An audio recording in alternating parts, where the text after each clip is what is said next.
La propuesta se llama Estatuto Docente por la reivindicación de los derechos y la dignidad de los maestros y maestras de la Colombia rural. Varios docentes en la ruralidad pues nos acercamos a hacer esta construcción, en especial docentes de la localidad 20 de Sumapaz, en la cual pues estamos representados o reflejados en esta ponencia.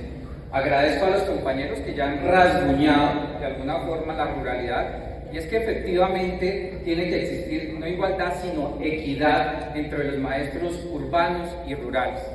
Comienzo con unas cifras diciendo que en Colombia, de los más de 300.000 docentes, el 33% aproximadamente son rurales. Estoy hablando de 100.000 docentes que los tiene que cobijar también el Estatuto Único, con algunas particularidades para poder garantizar el derecho a la educación, y sobre todo que aquellas escuelas que quedan en frontera o en terrenos de difícil acceso se puedan cubrir con efectivamente los docentes que se requieren. Si hablamos del difícil acceso, solamente el 5%, y estoy hablando de aproximadamente unos 6.000 docentes, de los cuales están en la periferia. Por eso hay que en el estatuto establecer exactamente qué es un maestro rural y qué es un maestro que está en condiciones de difícil acceso. Hay que determinar, porque todos ellos necesitan la garantía y, como ustedes lo decían, la equidad frente al proceso de que se le garanticen los derechos en ese estatuto. Los decretos 2277 y 1278 y el documento presentado por FECODE como borrador son un aporte al ejercicio de la profesionalización de los docentes, pero recurrentes en la medida que no presentan articulados o apartes que sean acorde a la realidad de la ruralidad y de la diversidad en el país. Por eso le digo, el estatuto rasguña en algunos aspectos y no es concreto. Es del interés de los docentes rurales que se tenga en cuenta la particularidad de los territorios y el reconocimiento del campesinado como sujeto político. Si bien no se desconoce el carácter de lineamientos de estatuto, no se establece la flexibilización con respecto a las condiciones presentes en la cotidianidad de una realidad abandonada y con problemáticas sociales que atraviesan por fenómenos como la guerra, la violencia social y las condiciones geofísicas que viven los docentes en los territorios. La sociedad colombiana no puede seguir haciendo omisiones que han desembocado en el detrimento sistemático de la educación, la vida y el bienestar de las comunidades y los docentes en la ruralidad. Los docentes rurales deben ser reconocidos desde el aporte que hacen al desarrollo del país, a la construcción y a través de la acción pedagógica y didáctica de que mecanismos de no repetición del conflicto, a la construcción de la memoria y paz en los territorios, y en muchos casos inclusive teniendo que alejarse de sus familias por el cumplimiento del deber con sus comunidades. En realidad debería tener un reconocimiento adicional desde el salario, independiente si es la zona o no de difícil acceso. Dos conceptos que hay que saber diferenciar: maestro rural y maestro rural en difícil acceso. Correspondiente a la labor denotada que se hace a pesar de las falencias estructurales y materiales que son resultados de décadas, de siglos de desamparo y de negligencia por parte del Estado. Los docentes rurales que se encuentran en zonas de difícil acceso, en las zonas más deprimidas y vulnerables del país, donde el fenómeno de la violencia en todas sus expresiones, olvido estatal, gubernamental y social, es cotidiano. Vivir merece que su tiempo de servicio sea reconocido de manera doble como anteriormente se hacía, ya que ya que para ello se requiere pueda acceder al beneficio que busca su bienestar, el de su familia y el de sus comunidades. Las regiones más aparentes del país merecen tener la presencia de docentes profesionales que tengan las garantías necesarias y de compensación al esfuerzo que desarrollan con niños, niñas y jóvenes y adultos, otro tema que no se menciona, de la Colombia rural y campesina.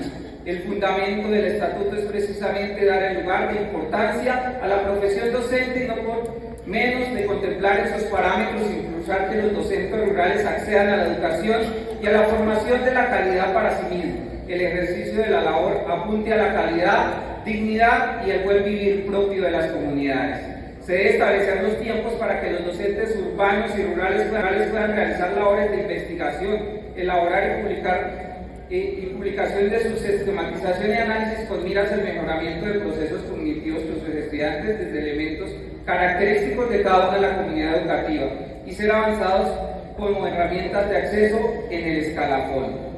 Compañeros, tenemos más fundamentos en los cuales soportan toda la transformación en el sector rural, pero voy a ser más específico en algunas solicitudes que tenemos propios hacia ese nuevo estatuto que debe incluir. Los docentes rurales nos pronunciamos para que en la propuesta del estatuto único que se presenta y que se llevará a la mesa para negociar en la comisión tripartita se agreguen los siguientes aportes importantes para tener en cuenta, y los voy a nombrar porque nos parece fundamental para que se tengan en cuenta. En el artículo 20, asignación adicional para directivos docentes. Consideramos que la adición para coordinadores de institución educativa debe sobrepasar para el 25%. No nos explicamos por qué si a los directivos docentes rectores dentro del estatuto les sube, por qué a los coordinadores dentro de la propuesta no los tienen en cuenta, porque ellos los dibujan frente al proceso, se debe tener en cuenta. Adicionalmente se debe contemplar que en el parágrafo de reconocimiento por mayor carga laboral a los coordinadores de instituciones educativas rurales se les debe reconocer el 2% adicional por cada sede atendida. En muchos casos tenemos que atender de a 8, 7, dependiendo de los terrenos.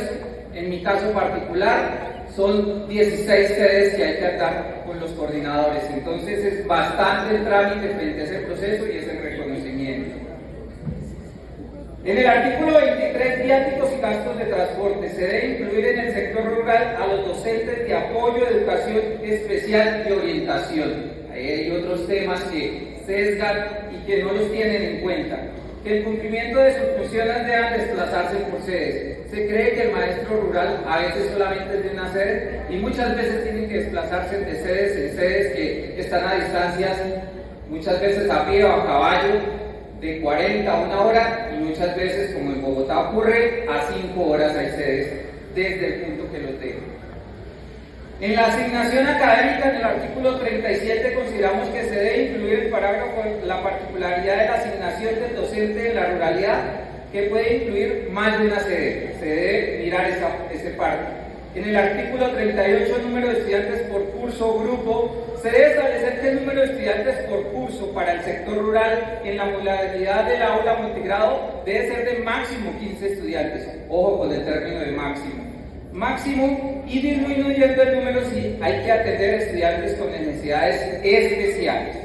En el capítulo 4, en el sistema de puntos y servicios, para el sector rural se debe retomar la figura de tiempo doble, que ya lo hayan dicho los compañeros, considerando las condiciones que desea asumir el docente y directivo docente, las limitaciones que debe soportar para acceder a la formación y actualización, es decir, que por cada año de servicio se debe recibir no 10, sino 20 puntos. Competencias para evaluar. La evaluación de desempeño será un instrumento que le permita a los docentes su crecimiento laboral, por lo tanto debe ser cualitativa, compartimos, no punitiva. Nosotros proponemos que sean los pares académicos los que evalúen la evaluación, incluyendo, estábamos pensando en el consejo académico, que sería.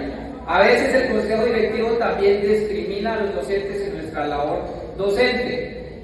Entonces creemos que deben ser nuestros pares los que nos evalúen. Artículo 63. Reconocimiento de la labor pedagógica y bienestar de los educadores. Con el concepto de los docentes que laboran en la ruralidad en las zonas de difícil acceso son diferentes. Se debe establecer que los docentes que trabajan en zonas rurales tendrán un reconocimiento de sobresueldo mensual del 10%, que no lo determina. Y para los que trabajan en zonas de difícil acceso, que es un decreto que está rodando, que no en todas las entidades se aplica, de un 30% y que quede consignado en el estatuto único. Con eso los gobernadores y alcaldes no tienen el pretexto de no poderlo reconocer. Son aquellos maestros que hacen país en las fronteras.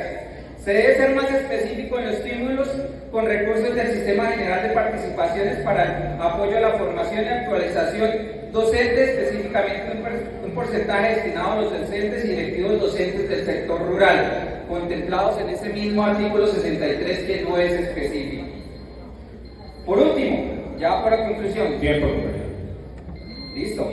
Yo quiero terminar siguiendo en la construcción. Ojalá que todas las voces puedan ser escuchadas en todos los rincones donde exista un maestro y una maestra en la ruralidad. Muchas gracias, compañeros.